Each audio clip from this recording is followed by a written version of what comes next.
करे के बड़ा करताटे मने हो। चढ़ली जवानिया में लगताटे जंगे हो। होता खराब हम ब्यूटी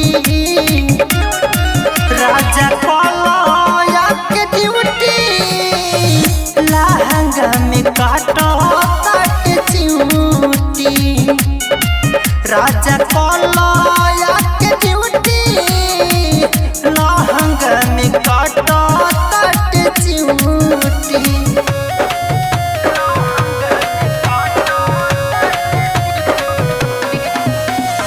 संध्या रिकॉर्डिंग स्टूडियो भीतहा चौक बेतिया।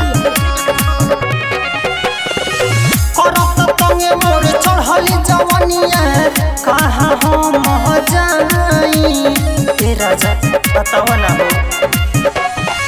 उठे दरदिया पथे कमरिया काची हम खाई चले के चिखल न सिउटी राजा कहलया के ड्यूटी लहंगा में काटताटे चिमटी राजा कहलया के ड्यूटी लहंगा में काटताटे चिमटी।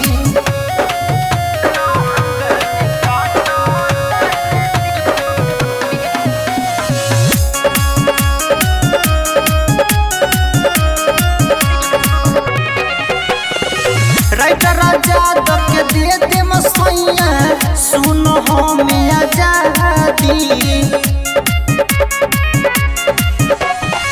चंदन प्रेमी सुनी लबतिया होला जवानी बर्बादी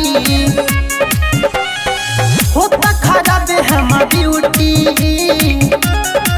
राजा कलया के ड्यूटी लहंगा में काटताटे चिमटी राजा कलया के ड्यूटी लहंगा में काटताटे चिमटी। संध्या रिकॉर्डिंग स्टूडियो भीतहा चौक बेतिया।